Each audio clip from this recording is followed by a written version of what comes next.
옆에 계신 분들과 인사하겠습니다. 우리가 교회입니다. 아멘, 아멘. 우리가 교회입니다. 우리가 교회를 단일로 온 것이 아니라 이 자리에 모이신 여러분이 교회입니다. 그래서 오늘 아침에 7시까지는 여기는 교회 당이었어요. 예배 당이었어요. 교회 집일 뿐이지요. 근데 오늘 아침 보니까 우리 전도사님 일찍 오시고 또 이미자 권사님 또 일찍 오시고 또 우리 청년들 8시부터 일찍 와서 예배 세팅하고 준비하고 할 때 교회가 이제 살아나기 시작하는 거예요. 그리고 조금 늦게 오신 분들도 있지만 오늘 우리 온세대 예배 때 마지막 오셔서 함께 찬양하고 예배드리는 우리 모두가 주님의 교회입니다. 우리가 이 교회됨의 본질을 잘 누리고 또 우리가 일상으로 돌아가서도 하나님의 교회로 살아가는 여러분들에게 축복합니다. 오늘은 사명중심교회 7번째 시간으로 치유의 은혜가 있는 교회, 치유의 은혜가 있는 교회라는 제목으로 하나님 말씀을 보도록 하겠습니다. 치유, 너무나 좋은 말씀인데요. 치유의 의미를 온전히 알려면 누가 치유를 받아야 될까요? 네, 아픈 사람이겠죠. 아픈 사람, 아파본 사람이 치유가 정말 좋은 것을 알 수 있습니다. 네, 서론적으로 고난이 올 때마다 그것을 피하고 싶은 우리의 마음을 한번 살펴보려고 합니다. 여러분의 삶에 고난이 있습니까? 고통이 있습니까? 네.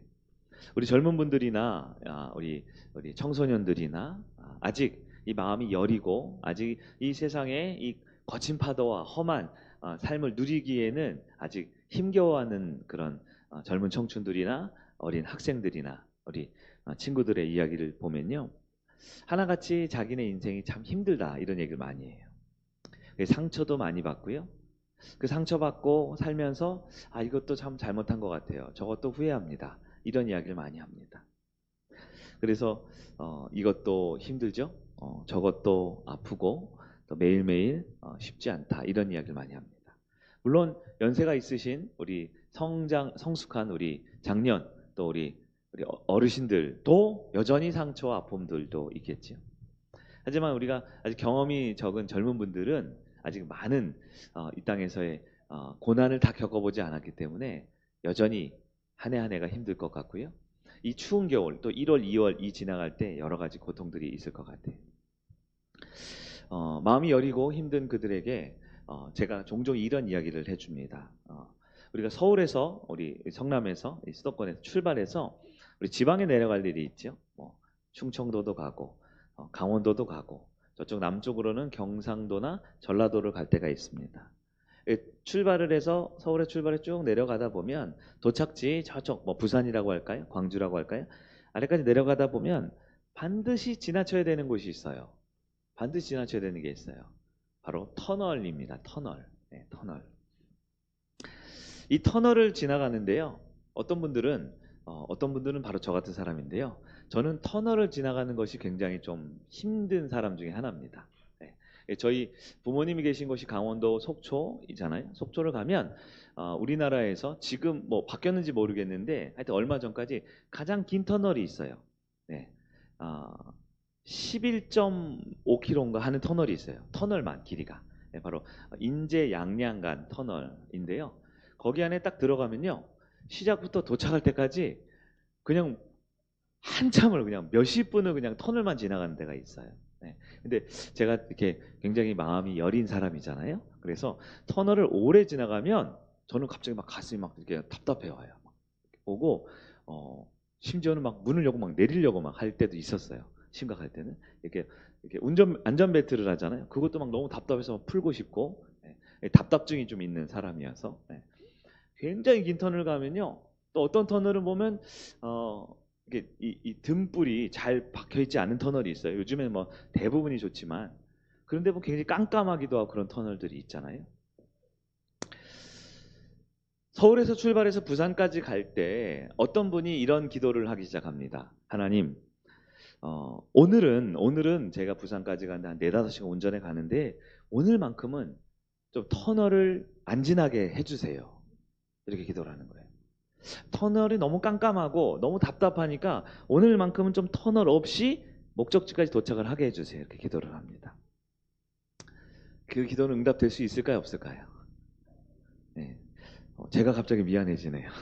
미안하지만 산이 많고 이런 우리나라의 지형상 저 먼 거리를 갈 때는 반드시 터널을 지나가게 되어 있습니다. 여러분은 터널 지나가는 것이 뭐 신경 쓰이거나 두렵지 않은 분들은 터널이 있었나 싶을 정도로 굉장히 많은 터널, 또 짧은 터널, 긴 터널이 있다라는 거예요. 여러분, 깜깜하지만 답답하지만 터널은 반드시 우리나라에 많이 있습니다. 그리고 내가 원하는 목적지로 갈 때는 터널을 지나지 않고는 갈 수가 없어요. 어쩌면 터널을 지나지 않으려면 그 높은 산을 그 넓은 강을 돌아가야 될지도 모릅니다. 네.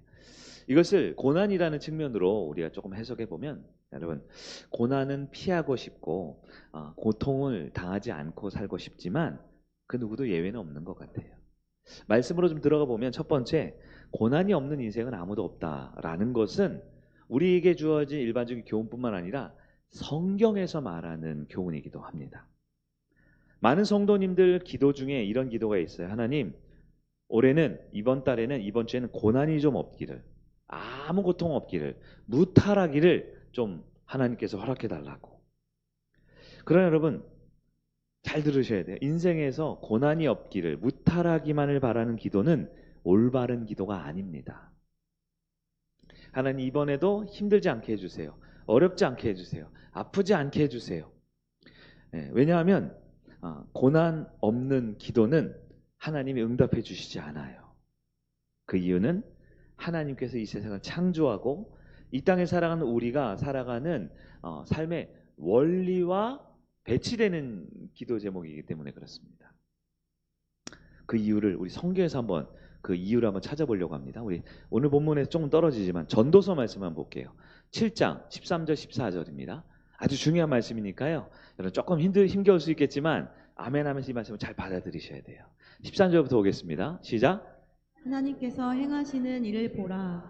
하나님께서 굳게 하신 것을 누가 곧게 하겠느냐. 형통한 날에는 기뻐하고 곤고한 날에는 되돌아보아라. 이 두 가지를 하나님이 병행하게 하사 사람이 그의 장래일을 능히 헤아려 알지 못하게 하셨느니라. 아멘. 여러분, 이 말씀 어떻게 생각합니까? 보신 적 있으세요?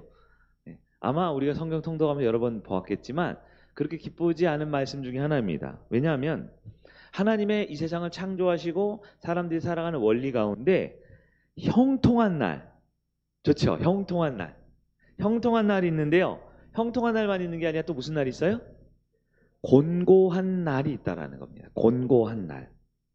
형통한 날과 곤고한 날, 이 두 가지를 하나님께서 어떻게 하셨다고요? 병행하셨다. 병행 의미 아시죠? 왔다 갔다. 하나만 하는 거예요? 아닙니다. 왔다 갔다 왔다라는 거예요.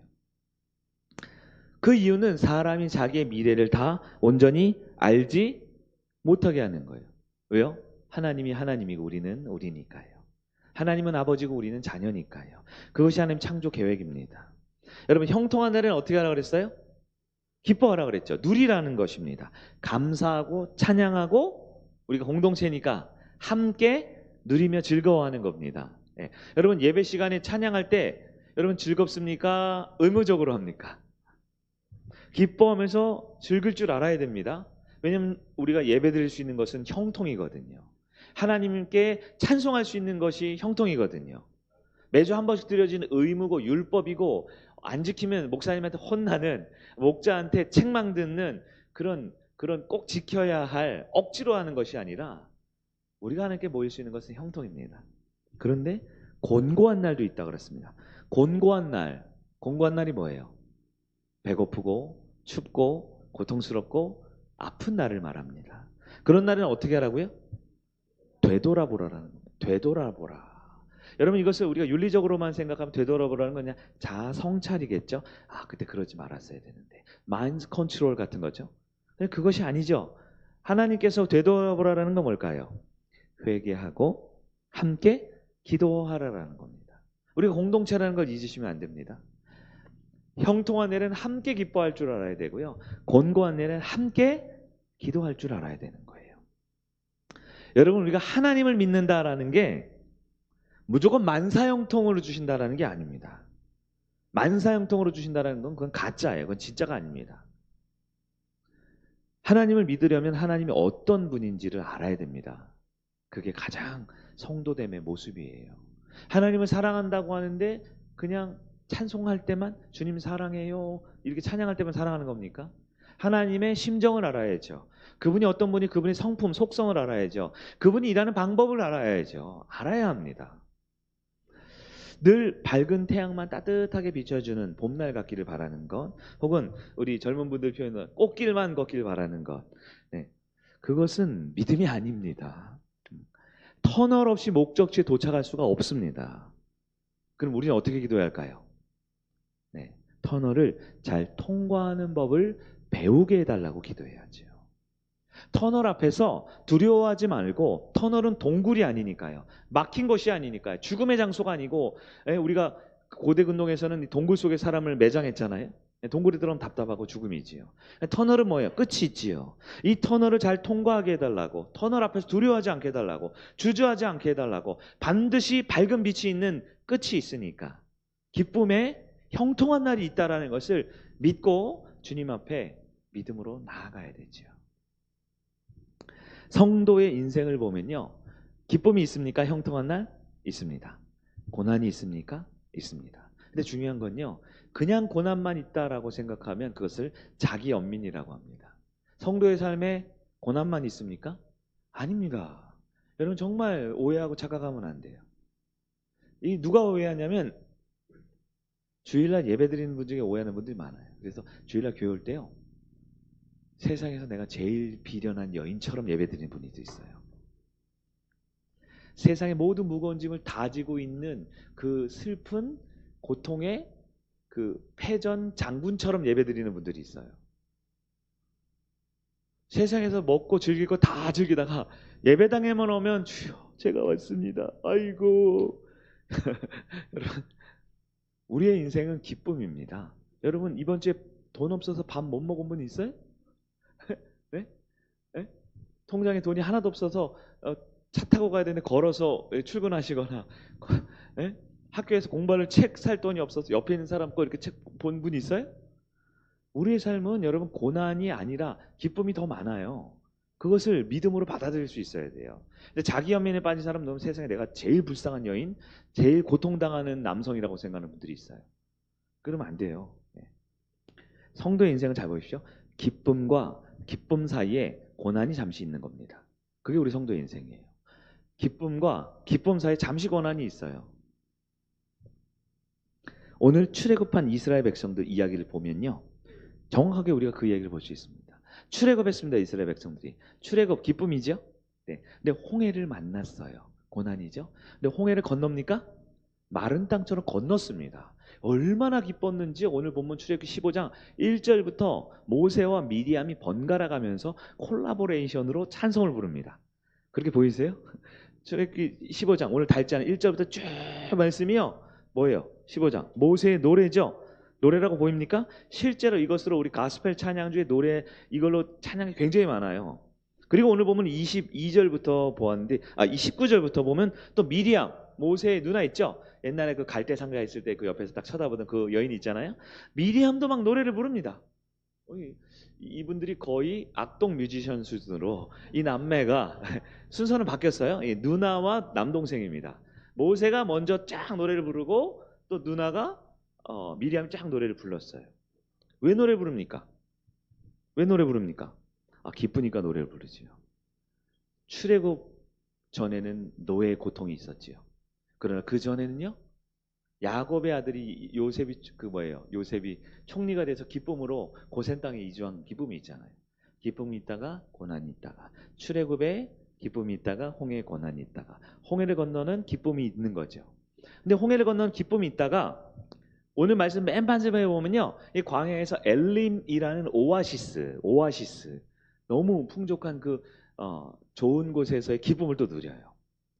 자, 오늘은 여러 말씀들이 그 중에 딱 이 말씀을 딱 잘라가지고 볼게요. 홍해를 건넌 기쁨, 맞죠? 홍해를 건넌 기쁨. 그리고 오늘 말씀 결론은 엘림 오아시스에, 우리로 따지면 저기 무슨 괌이나 발리나 이런 사이판 이런 데로 휴양지 간 것 같은 느낌. 엘림 오아시스의 기쁨이 딱 있는 거예요. 홍해 건너의 기쁨과 엘림 오아시스의 기쁨. 이 두 기쁨 사이에 뭐가 있냐? 또 고난이 하나가 들어가 있는 겁니다.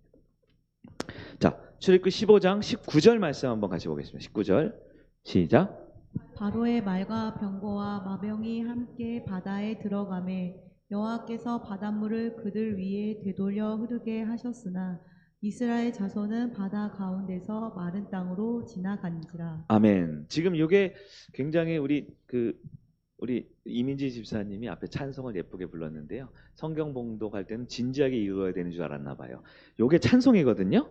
멜로디를 넣어서 읽어줬어야 했는데 이제 집사님이 됐기 때문에 사회적 지위 명성이 있어서 차분하게 읽어줬어요. 이게 지금 노래입니다. 노래 부르는 거예요. 노래 부르는 거예요. 바로의 말과 병거와 마병이 함께 바다에 들어가매 여호와께서 바닷물을 그들 위에 되돌려 흐르게 하셨으나 이스라엘 자손은 바다 가운데서 마른 땅으로 안전하게 지나간지라. 라는 하나님이 우리에게 은혜 주신 것을 기뻐 찬양을 부릅니다. 여러분, 홍해 건넜을 때 얼마나 기뻤을까요? 홍해 건넜을 때 얼마나 기뻤을까요? 모세도 미리암 노래를 부릅니다. 네. 저희 집에도 인간 주쿠박스가 한 명 있습니다. 인간 주쿠박스. 네. 하루 종일 노래를 부릅니다. 제가 과장하는 게 아니에요. 진짜 하루 종일 노래를 부릅니다. 근데 보통 노래는 언제 부릅니까? 기쁠 때 부르죠. 기쁠 때 부르죠. 네. 저희 집 아이는 항상 거의 기쁜 것 같아요. 거의 기뻐서 하루 종일 노래 부릅니다. 근데 가끔 정말 깜짝 놀라게 가끔, 아주 가끔 노래소리가 안 들릴 때가 있어요. 언제까요? 잠을 자거나 밥을 먹거나 그럴 때는. 근데 놀랍게도 잠을 잘 때도 가끔 노래를 부릅니다. 그리고 밥을 먹을 때도 맛있으면 노래를 부릅니다. 근데 진짜 노래 안 부를 때가 있어요. 언제일까요? 엄마한테 혼나고 있을 때, 혼난 직후에 기분이 좋지 않을 때, 네. 즉 그 아이 입장에서 인생 최대의 고난이 찾아올 때, 고난이 찾아오면 노래를 부를 수가 없겠죠. 네, 네. 모세와 미리암은 너무나 홍해를 건넌 게 기뻐가지고 노래를 막 부릅니다. 노래를 부르고 기뻐하는 거예요. 근데 고난이 찾아오면요, 방금 노래를 부르고 신나게 춤을 췄는데 그것이 딱 끊어지는 거예요. 22절, 23절 우리 함께 보도록 합니다. 시작.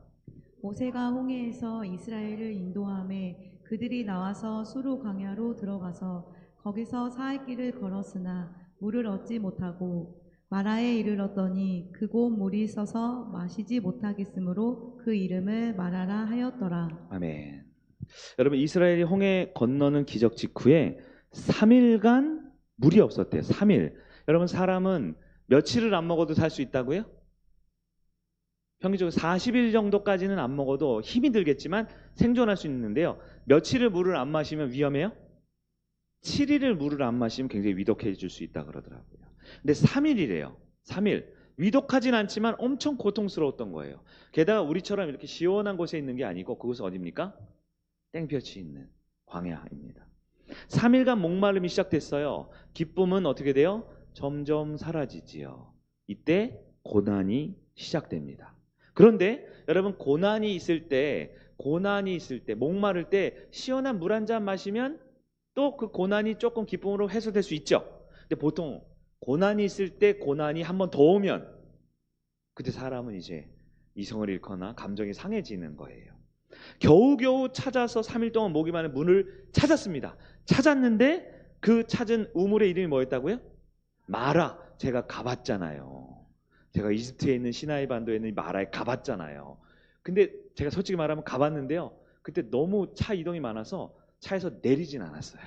창문으로 봤어요. 저게 마라구나. 어차피 쓴 물인데 뭐하러 봐 하고 제가 사진만 찍고 내리진 않았어요. 그래서 얼마나 쓴지 얼마나 나쁜지는 제가 모르겠는데요. 중요한 건 제가 너무 덥고 힘들어서 차에서 안 내릴 정도로 여기는 고통스러운 곳이었더라고요. 3일간 목이 말랐는데요. 겨우 찾은 물을 먹어봤더니 쓰다라는 것은 뭐 맵다, 짜다, 쓰다라는 느낌보다는 식수로 쓸 수가 없었다라는 것을 말하는 거죠. 여러분 그런 거 있으세요? 막 등산 같은 거 할 때 있잖아요. 목사님 청년들 끌고 갈 때 보니까 다 왔어 하고 딱 올라갔는데 웬걸 갑자기 뭐가 하나 또 있죠. 산에 올라가면. 그럼 어떻게 돼요? 존경심이 사라지잖아요.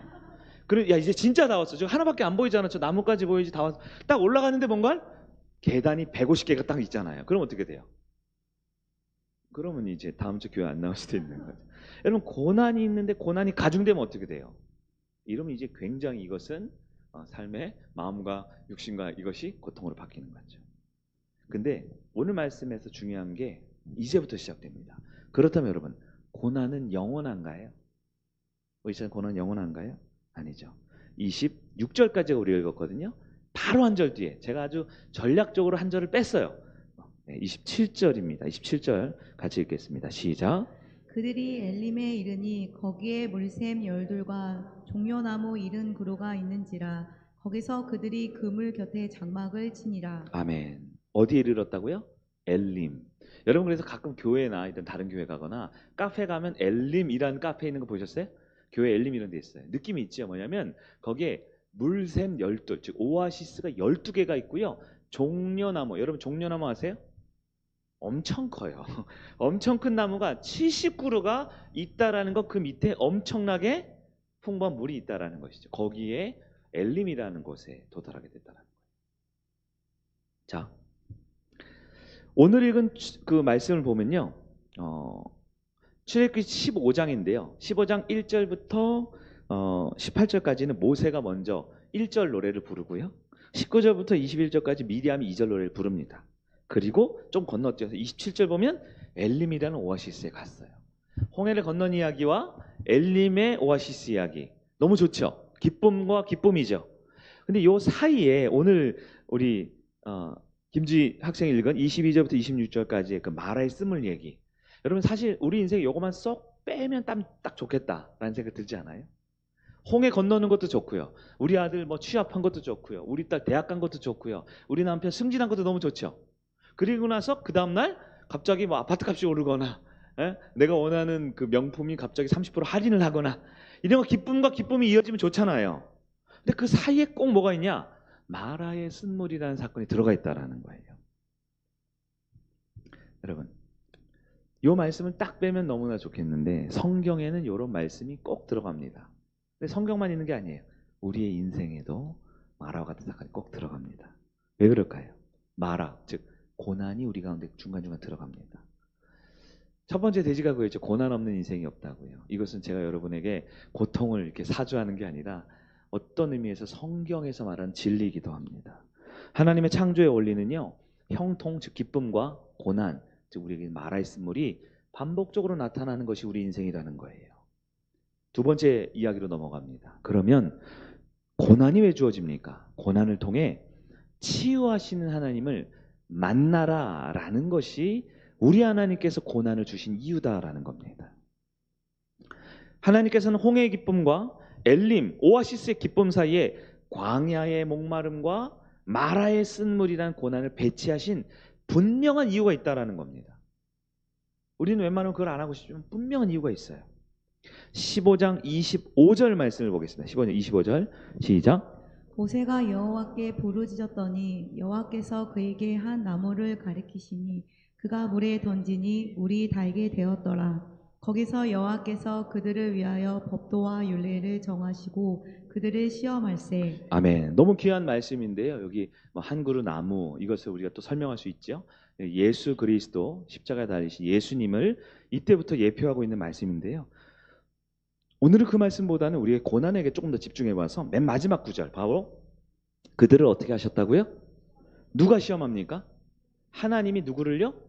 이스라엘 백성들을 시험하셨다라는 겁니다. 여러분 시험하셨다라는 것은요. 고난을 주신 분명한 이유가 있다라는 거예요. 목적이 있다라는 거예요. 우리 성일교회 이제 중등부가 이제 3월부터 본격적으로 이제 예배와 이런 사역을 독립적으로 준비하고 있어요. 이번에 세례 말씀 양육에 우리 여학생 삼총사가 정말 개근을 하면서 열심히 기도를 했단 말이에요. 근데 굉장히 지금 꿈에 부풀어 있어요. 이제 중학생이 된다. 나 이제 초딩이 아니다. 우리 이렇게 유치한다는 표현 쓸 때 너 초딩이냐 이런 말 쓰죠? 우린 초딩이 아니야. 우린 중딩이야. 이렇게 한단 말이에요. 그러나 지금 굉장히 좋지만 여러분 3월 달이 되면 당황스러운 일이 시작됩니다. 이제 중학교에 가면요, 당황스러운 일들이 생기기 시작하죠. 선생님이 교실에 없어요. 그리고 시간마다 이상한 선생님 자꾸 막 들어오고, 좋아하는 선생님과 싫어하는 선생님이 막 나눠지기도 하고요.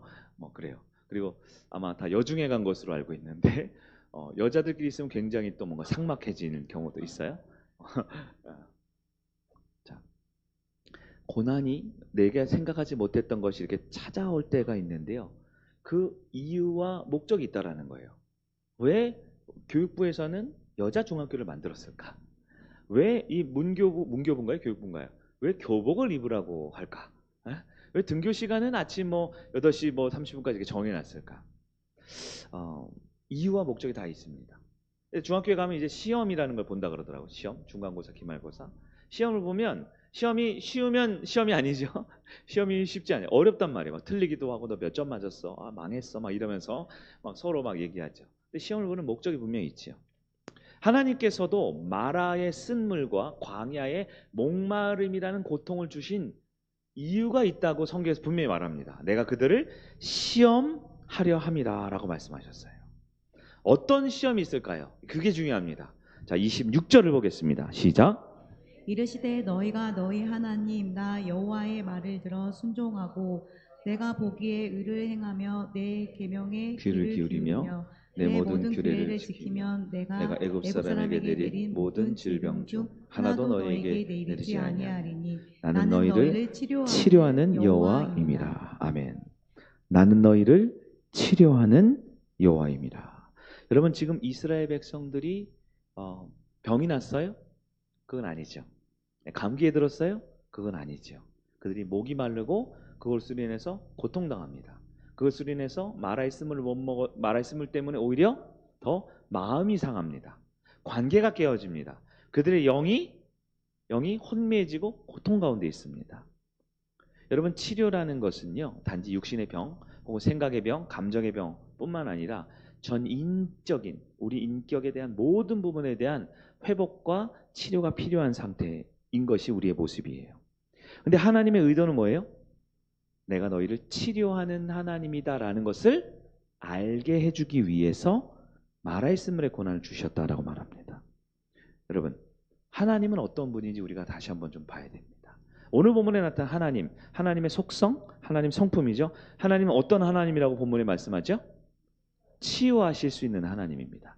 치료하실 수 있는 하나님. 치료하시는 하나님이라는 것은 우리는 어떤 상태라는 거예요? 아프다, 치료가 필요하다라는 상태죠.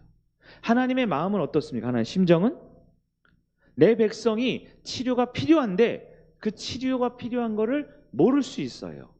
우리 중환병에 걸리면 너무 죄송하지만 어떤 중환병, 치료하기 어려운 무슨 병, 사기, 오기 이런 거 있죠. 말기가 될 때까지 우리 발견 못할 때가 있지요. 우리의 몸은, 우리의 생각은, 우리의 영혼은 실제로 아픈데 병들었는데 내가 병들었는지, 내가 아픈지, 내가 어떤 모습인지 모르는 경우가 참 많아요. 또 그 사람의 태도라는 부분이 있죠. 태도가 너무나 중요하지 않습니까? 태도가 건강하지 못해요. 태도가 건전하지 못해요. 태도가 긍정적이 밝지 못해요. 근데 나는 모릅니다. 주변 사람들이 다 불편해. 나는 몰라요. 언제까지 몰라요? 계속 몰라요. 이게 뭐예요? 정말 중한 병에 걸린 거죠. 마음의 병, 태도의 병, 감정의 병, 영적인 병. 근데 모릅니다. 우리 하나님은 어떤 분입니까? 우리 하나님은 치료하시는 분인데요. 이스라엘 백성이 병에 걸리고 하나님을 잊어버리고 영적으로, 육적으로, 마음적으로 병에 걸렸지만 그걸 모르는 우리가 그 병이 무엇인지 알고 치료하는 하나님께 의지하기를 바라는 게 우리 하나님의 마음입니다. 치유하신 하나님, 아멘, 좋습니다. 이건 하나님 반만하는 거예요. 왜요? 내가 아픈지 모르는 사람들은 치유하신 하나님을 만날 일이 없거든요. 오늘 예배를 드립니다. 말씀을 듣습니다. 우리 찬양을 부릅니다. 이것 중에 하나님 우리를 치유하고 고치고 회복시키길 원하는데요. 내가 아픈지를 몰라요. 나는 건강한 줄 알아요. 그럼 치유를 받지 못하는 것이죠. 하나님의 방법은 무엇입니까? 하나님께서 우리를 치유하시는 방법은 무엇입니까? 심정, 속성, 방법이 있다 그랬죠? 그 중에 제일은 속성이잖아요. 하나님의 속성은 치유하신 하나님. 하나님의 심정은 우리가 아픈지를 모르는 우리가 그 아픈 부분을 하나님께 맡겨서 치유함을 받기를 원하는 하나님의 마음이죠. 어린아이가 배가 아파요. 근데 나 괜찮아 괜찮아. 그리고 자꾸 초코파이를 먹으려고 그러고 자꾸 딸기 주스를 먹으려고 그래요. 근데 엄마 보면 배가 아픈 거죠. 그거 먹으면 분명히 탈이 날 게 뻔히 보입니다. 아이는 모르는 거예요. 달달한 게 있고 달콤한 게 있으니까요. 그러나 엄마는 어떻게 합니까? 그럴 때 때로 간식을 좀 줄이고 어떻게 해요? 아이에게 약을 먹이거나 아이를 깨끗이 씻기거나 엄마들이 하는 거죠. 아이를 배를 이렇게 쎄쎄 해주면서 엄마 손은 약손 하면서 아이를 좀 진정시키는 것이 있죠. 그것이 부모의 마음이잖아요. 우리 하나님이 그런 겁니다. 이스라엘 백성이 지금 마음에 있는 몸과 혼과 영에 있는 질병과 아픔을 치유해주고 싶은데 그걸 깨닫지 못하기 때문에 알게 해주고 싶은 게 하나님의 마음이에요. 그래서 중요한 게 이제 방법입니다. 하나님 이스라엘 치유하는 방법이 무엇입니까? 방법이 뭐예요? 인간의 본성상 기쁨만 있으면 내가 병든지를 모르는 거예요. 그러게 기쁨이 있지만 홍해를 건넌 기쁨이 있지만 엘림 오아시스의 시원한 목의 해갈의 기쁨이 있지만 그 사이에 잠시 3일간의 목마름, 잠시 쓴 물에 마라의 고통이 있어야만 나 이거 너무 힘든데? 나 어떡하지? 내 문제를 해결을 못하는데? 하나님이 필요한데? 라고 그냥 우리 잠깐 기도나 해볼까? 라고 기도했더니 이게 웬걸 회개가 터져 나옵니다. 나 일요일 됐는데 뭔가 좀 외롭고 쓸쓸해 교회나 한번 가볼까 했더니 내가 죄인임을 알게 되고 내가 교회 와서 잠깐 예배 드리려고 했는데 주변 사람들을 통해서 내 마음이 고쳐지고 내 생각이 고쳐지고 내 삶의 태도가 고쳐지고 직장 문제가 어려웠는데 새로운 직장 문제가 해결해 나가고 관계가 해결해 나가는 거죠. 여러분 우리 인생에 고난이 찾아오는 중요한 이유, 형통의 날과 곤고의 날이 반복되는 이유, 그것은 하나님께서 진짜 우리 인생에 치료하시고 그 문제를 해결하시는 분이 하나님이심을 알게 해주기 위한 주님의 은혜다라는 것입니다. 여러분 기억하십시오. 우리 성도의 삶에는 봄만 있는 게 아니에요. 예배 드릴 때 봄만 있는 게 아니에요. 시원한 우리 예배가 여름처럼 청량하고 시원하기만 한 것이 아닙니다. 우리 인생 가운데 특별히 우리 신앙생활 가운데 한겨울도 있습니다. 고난도 있고요. 터널에 깜깜하고 답답한 순간도 있어요. 그럴 때 우리는 어떻게 합니까? 나 괜찮아. 나 터널이어도 나 하나도 겁안나. 라고 하는 건 그거는 그 인간의 말로 객기라는 거예요. 아플 때 아파해야죠. 고난이 올 때 고난을 받아야죠. 그럴 때 어떻게 됩니까? 우리는 치유하는 하나님을 바라볼 줄 아는 것. 그것이 우리 성도의 모습이다라는 거예요. 서울에서 지방 갈 때 여러분 기차를 타거나 버스를 타거나 여러 가지 있죠? 터널은 반드시 지나갑니다. 때로 형통한 길을 갈 때 있어요? 이게 자동차 운전하시면 악셀을 그냥 풀로 밟아가지고 그냥 쭉 그냥 밟을 때 있죠? 110km 도로인데 그 카메라도 없고 옆에 경찰 아저씨도 없고 그냥 새벽이나 이렇게 한가할 때 주변에 차도 없을 때 그렇죠? 저만 그래요? 그때 가끔 150km도 밟을 때 있지 않습니까? 시원하게 한 번 정도 이렇게 밟을 때 있죠. 물론 계속 밟으면 딱지가 날라오겠지만요. 한 10초 정도만 시원하게 한번 쫙 밟을 때 있죠. 네, 빨리 다 그렇다 그러세요. 저만 불법자가 되면 안 되니까. 뻥 뚫린 길을 이렇게 시원하게 밟을 때 있잖아요. 그럴 때도 있지만 때로는 이게 막힐 때가 아닌데 이게 넓은 4차선 8차선인데 차가 꽉 막힐 때가 있죠. 나중에 알고 보니까 저기서 무슨 사고가 났거나 맞죠? 그런 일이 있었을 때 꽉 막힐 때가 있잖아요. 도로가 얼마나 잘 뚫렸냐도 중요하죠. 하지만 그 도로 교통 상황에 따라 때로는 뻥 뚫리고 형통한 날도 있고요. 꽉 막혀서 정말 답답증에 있을 공고한 날도 있을 때가 있다는 거예요. 그런데 그럴 때 어떻게 합니까? 그럴 때 공고한 날에는 되돌아보라 그랬죠. 되돌아보라는 건 나만 보라는 게 아니에요. 내 자신을 보고 치유하시는 하나님을 바라볼 수 있는 것. 그것이 우리에게 고난 주신 하나님 이유다라는 것입니다. 이스라엘 백성들이 이제 본격적으로 광야 생활을 시작합니다. 수많은 터널, 수많은 고난들이 찾아올 겁니다. 그럴 때 어떻게 하라고요? 하나님, 광야 안 가고 싶어요. 무더위 땡볕 안 당하고 싶어요. 비록 내가 시나이 광야를 지나지만 그냥 한 22도 정도 되는 쾌적한 날씨를 주세요.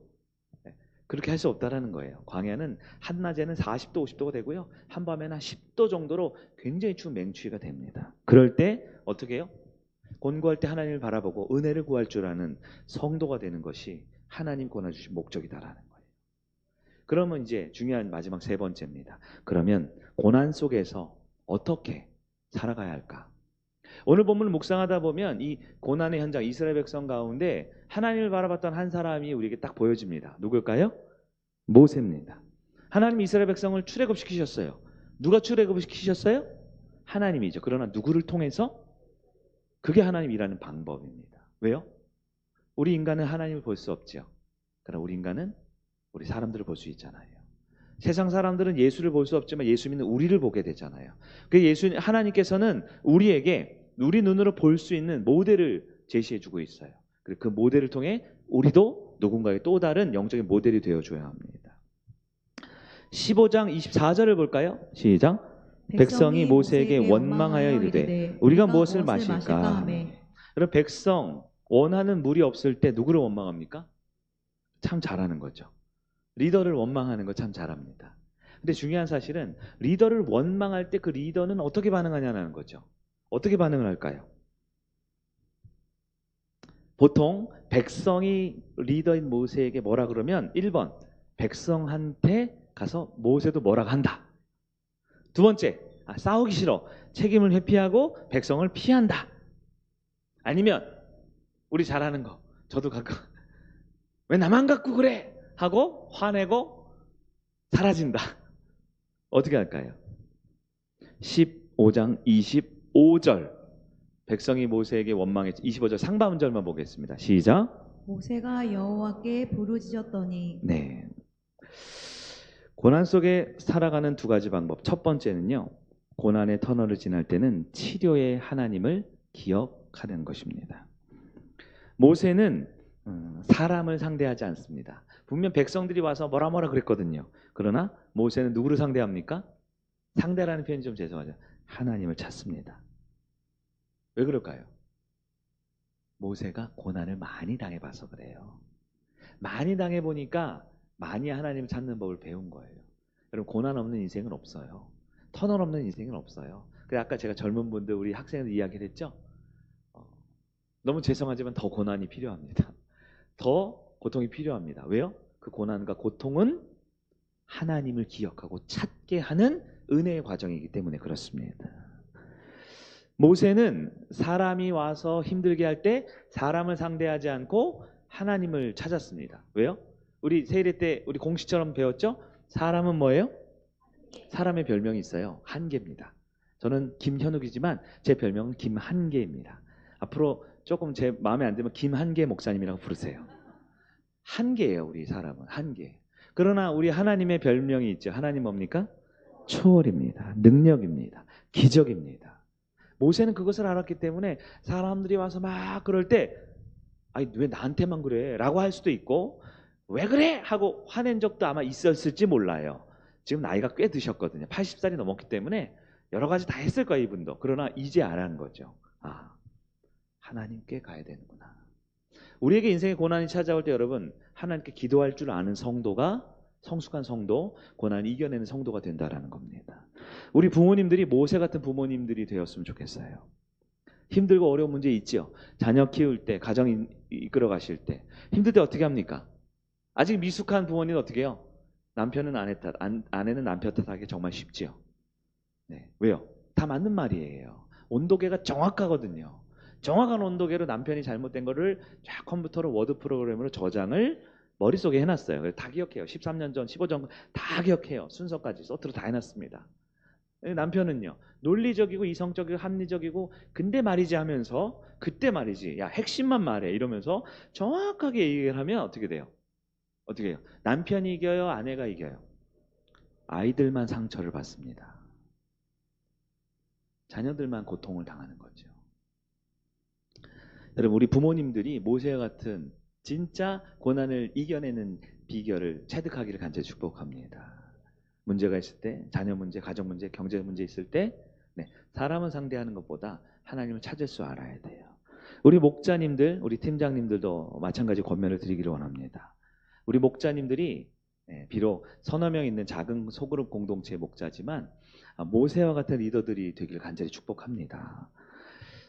당황스러운 일이 있지요. 목자를 하면 정말 이런다고 하는 정도의 이야기를 목원들에게 들을 때가 있습니다. 네, 난감할 때, 당혹스러울 때 있습니다. 그럴 때 목원들과 우리 팀원들이 불같이 일어나가지고 리더를 대적하고 리더를 곤란하게 만들고 정말 리더가 완벽할 수 없는데 그 중간에 있는 아주 그 약점을 파고들면서 리더를 책망하거나 비난할 때가 있어요. 어떻습니까? 그럴 때 제가 보기에 조금 합리적인 분들은 싸워요. 합리적인 분들은 싸웁니다. 그리고 조금 신사 같은 분들은 도망을 가더라고요. 회피합니다. 그러면 안 되죠. 어떻게 하나님께 부르짖을 줄 알아야 되죠. 여러분 지금 많은 목자님들과 팀장님들 올 한해 사역 이 12개월에 농사를 시작하면서 한 달 지났어요. 근데 벌써부터 힘겨워하는 목자님들이 있어요. 목원들이 소통이 안 된대요.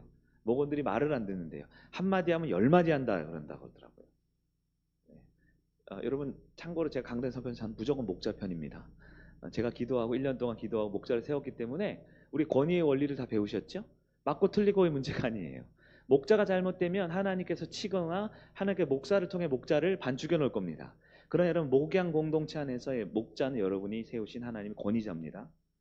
여러분 목원과 목자가 무슨 갈등이 있어서 저는 지금까지도 그랬고 앞으로도 영원 무궁토록 목자 편이 될 겁니다. 왜? 그게 하나님이 세운 질서니까요. 자, 이 얘기는 중요한 게 아니었고요. 어쨌든 우리 목자님들, 팀장님들, 우리 부모님들 얼마나 억울하고 힘들고 당황스러운 일이 있어요. 그러나 우리 사람의 생각으로는 이게 맞아! 라고 같이 하면 그걸 진흙탕이라 그래요. 진흙탕. 목원과 똑같이 수준되는 거예요. 목자를 세워놓고 목원을 세워놓는데 같이 얘기를 하다 보면 둘 다 초등학생이 되는 경우가 있어요. 그러면 안 되는 거죠. 어떻게 해요? 주님께 부르짖을 줄 알아야 됩니다. 여러분 원하든 원하지 않든 우리 모든 다 리더의 자리가 요구됩니다. 여러분 다 리더의 자리에 오르게 될 거예요. 오늘 서리 집사님들 13분이 모이는데요. 제가 명단을 깜짝 놀랐어요. 13분 정확하게 다 제가 서리 집사님으로 임명했더라고요. 제가 오기 전에 서리 집사님 한 분들이 한 분도 없어요. 성육교회에. 항존직은 물론 그 전에 다 선발 선출을 해서 했지만 13분의 서리 집사님들이 보니까요. 그 중에 6명은 제가 세례를 줬더라고요.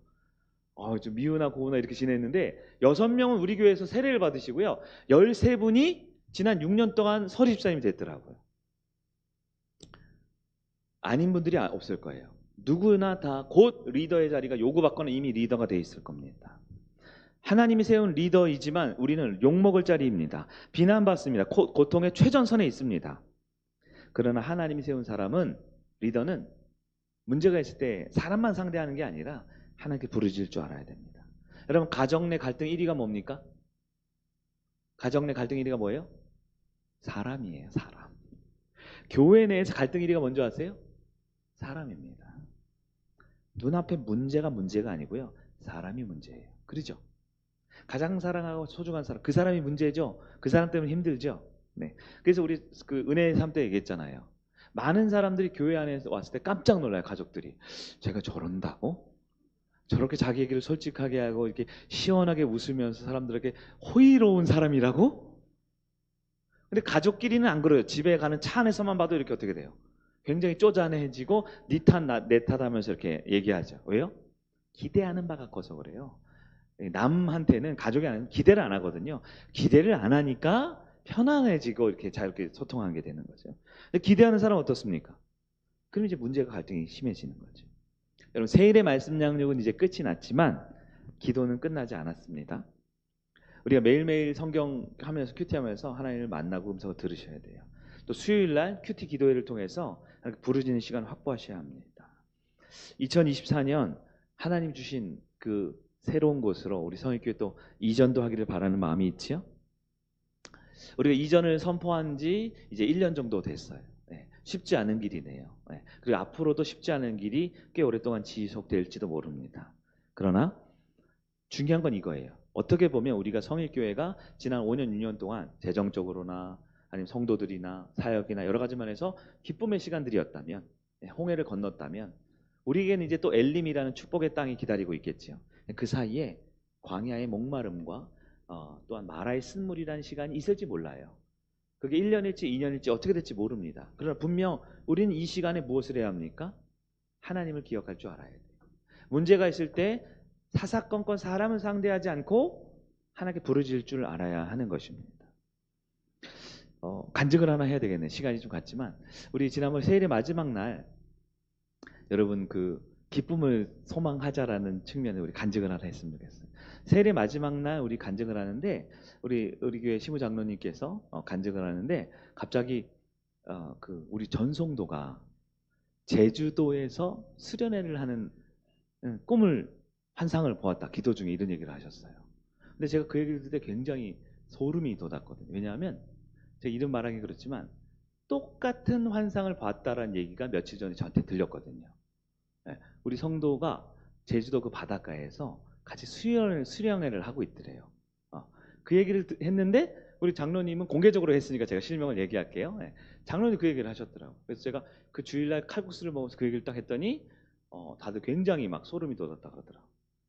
그래서 제가 생각하기에 이거 하나님께서 주시는 마음이겠다 생각이 들었어요. 그래서 우리가 올해 이제 이전을 할 거잖아요. 그래서 땅을 계약하는 문제, 또 새로운 교수 정하는 문제 이런 것들이 있을 텐데 교회 이전이 확정되면 우리 전성도 다 같이 제주도로 전교인 수련회를 갔으면 좋겠어요. 그래서 여러분 돈 많이 안 내고 교회에서 준비할 테니까 전성도 다 비행기 전세기를 빌려야 되나?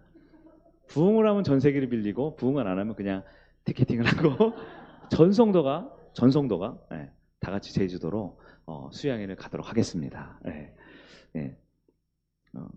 하나님은 우리에게 단지 기도만 해라, 헌신만 해라 요구하는 게 아니라 분명 우리 가운데 기쁨을 소망하라고 말씀해 주시는 것 같아요. 끝으로 두 번째, 고난의 터널을 지날 때 불필요한 에너지를 낭비를 막아야 됩니다. 고난의 터널을 분명히 지날 때 지치거든요. 근데 그때 에너지 손실을 좀 줄여야 돼요. 24절 보니까 백성이 모세에게 원망하죠. 여러분 터널을 지날 때 나타나는 특징입니다. 왜 원망할까요? 그냥 목이 마른데요. 목이 마른데 왜 리더를 흔듭니까? 네? 내가 목이 마르고 힘이 든데 왜 주변 사람들 괴롭힙니까? 이게 심리학 용어로는 투사심리라는 거예요. 투사심리. 자기가 고통스럽거나 불행을 있을 때, 아픔이 있을 때 그 원인을 누군가에게 찾으려고 하는 거예요. 누구 때문에 이런 거야 라고 말하고 싶은 거지요. 이 투사심리는 사실 정치권에서 굉장히 이용 많이 하는 거죠. 누가 대통령이 되고 누가 야당 대표가 되고 누가 국무총리가 되고 누가 돼서 우리나라가 이렇다라고 몰고 가잖아요. 그 대부분 사람들이 그 투사심리에 도홍을 하는 거죠. 도홍을 하는 거죠. 고통과 어려움이 있을 때 누군가를 탓하고 싶은 마음이 우리 가운데 있습니다. 시험이 들 때 보통 또 교회를 떠나고 싶을 때 보통 리더를 탓하거나 원망을 하지요. 이럴 때 성경을 보면 다윗이나 모세나 여호수아나 얼마나 원망을 많이 받습니까? 이럴 때 연약한 리더들은 그런 이 원망의 말에 흔들리거나 무너져요. 에너지를 뺏깁니다. 몸이 축나거나 마음에 크게 무리가 가거나 이 심장이라는 것이 육체적인 것이기도 하지만 정신적인 것이죠. 심장에 큰 무리가 가거나 아니면 영적인 타격을 입어요. 그때 누가 이긴다고요? 마귀만 이깁니다. 남편과 아내가 싸우면 누가 이긴다고요? 아이들만 고통당하는 거예요. 마귀가 이기는 거죠. 교회 가운데, 성도 가운데, 목장 가운데 살면서 갈등이 있고 문제가 있거나 원망이 있을 때 누가 이겨요? 마귀만 이깁니다. 이럴 때 불필요한 에너지 손실을 줄이는 것 중요합니다. 사람과의 관계에서 너무 깊은 무언가 해결하기 위해서 아둥바둥하는 것보다는 하나님께 부르짖어 예배하고 찬양하는 것이 필요해요. 찬성이 무엇입니까? 아무리 내가 부부싸움을 하고 내가 아무리 모공과 사이가 안 좋아도 시작하면 전사님 찬양하고 우리 찬양팀에서 세션이 움직이고 하면 우리 다 같이 뭐예요? 하나님을 노래하죠. 찬양하죠. 화음을 넣기도 하고 박수를 치기도 하죠. 이게 바로 에너지 손실을 주고 집중하는 거예요. 하나님만 바라보고 나가는 겁니다. 제 개인적인 얘기를 해서 죄송한데 제가 지난주에 굉장히 스트레스가 많이 있었던 날이 있어요. 그래서 제가 지방에 2, 3일간 내려가 있었다 왔잖아요. 근데 갑자기 체한 거예요. 제가 체한 거. 제가 잘 체하진 않거든요. 평생 한 5번밖에 안 체한 것 같은데 갑자기 체한 게 이게 너무 심해가지고 그 사우디아라비아 축구 보던 날 1시부터 제가 너무 식사 전에 죄송한데 이게 구토증상이라서 아침 7시까지 했어요. 7시까지. 그래서 가만히 있으니까 제가 한 4kg가 빠졌어요. 아무도 안 믿어. 아무도 안 믿어. 4kg가 빠진 거예요. 살짝 이게 빠진 게 이 정도입니다. 젊은 청년은 4kg 빠지면 난리 나지만 저는 괜찮아요. 몇 퍼센트 차지하지 않기 때문에. 제가 딱 느꼈어요. 이거 21일간 계속 기도하다가 수양회로 쉰다고 며칠 간다고 이렇게 하루 이틀 차 이동하고 맛있는 거 먹고 이렇게 했더니 바로 그냥 영적으로 기도 조금만 안 했더니 바로 이게 문제가 생겼구나. 또 제가 굉장히 마음이 여리잖아요. 스트레스를 받으니까 이게 갑자기 나타나는데, 사실 그래서 어제 저녁에 청년부 답사 갔다 와서 메밀국수 조금 먹을 때까지 토요일까지 아무것도 못 먹었어요. 그걸 느끼면서 이게 제가 몸이 안 좋을 때 있잖아요. 그럴 때는 괜히 힘들다고 이것저것 먹으면 어떻게 돼요? 더 그렇겠죠. 불필요한 에너지를 쫙 줄이고 필요한 거. 제가 링거를 3번 맞았거든요. 링거 맞으면 이제 그래 살 수는 있으니까. 그러면서 주일 예배와 금 예배를 딱 준비하는데요. 제가 금 예배 때 설교를 하고 우리 전사님 찬양 인도할 때 찬양을 하고 여기서 기도했잖아요. 우리 또 짧게 30분이지만 기도 딱 하고 나니까 이 체증이 싹 없어지는 것 같더라고요. 저희 짧은 간증이었지만 여러분 어떠십니까? 혹시 21일간 기도하고 나서 한 주간 동안 뭔가 좀 안 되고 아프고 뭐 복잡하고 스트레스받고 이런 일 있지 않습니까? 다시 불필요한 에너지를 줄이고 하나님의 사람이면 하나님의 사람 앞에 기도하면서 나아가야 된다라는 거예요. 말씀을 정리하겠습니다. 제가 항상 자주 말하는 이 표현이 있어요. 뭐냐면 사람 앞에서는 웃어야 한다. 그리고 하나님 앞에서 울어야 한다. 뒤집으면요, 우리가 하나님 앞에서 매번 울 수 있는 사람이 되면 사람 앞에서 울지 않게 해주시는 게 우리 하나님이십니다. 여러분 어떻습니까? 고난의 터널이 우리에게 분명히 찾아옵니다. 많은 사람들이 고난 없게 해주세요, 무탈하게 해주세요, 아무 일 없게 해주세요. 그런 것은 올바른 기도가 아닙니다. 왜냐하면 하나님은 형통한 날과 곤고한 날을 병행하게 하시겠다라고 말씀하셨어요. 우리의 미래를 알지 못하여 날마다 주님을 의지하는 성도가 되게 하는 것이 우리 하나님의 뜻입니다. 고난이 없을 수는 없지만 고난 앞에서 다음의 기쁨으로 나아가는 그 터널을 통과하는 법을 배울 수는 있습니다. 우리 성익교회가 그런 교회가 되길 원합니다. 더 이상 멈춰있는 교회, 뒷걸음질 치는 교회, 우리 안에서 그냥 뺑뺑이 도는 교회가 아니라 하나님이 주신 사명을 붙들고 사명으로 나아가는 교회가 되기 위해서 주님의 치유하심의 그 은혜를 기억하고 나에게 주어진, 우리 가정에 주어진, 우리 목장이나 우리 교회에게 주어진 여러 가지 어려움과 고통의 문제가 있을 때마다 집중하여 사람은 상대하기보다 하나님께 부르짖어 기도하며 늘 치유하시는 하나님을 만나는 저와 여러분 되기를 주님의 이름으로 축복합니다. 우리 자리에 일어나셔서 치유하시는 그 예수 그리스도를 찬양하며 나가겠습니다.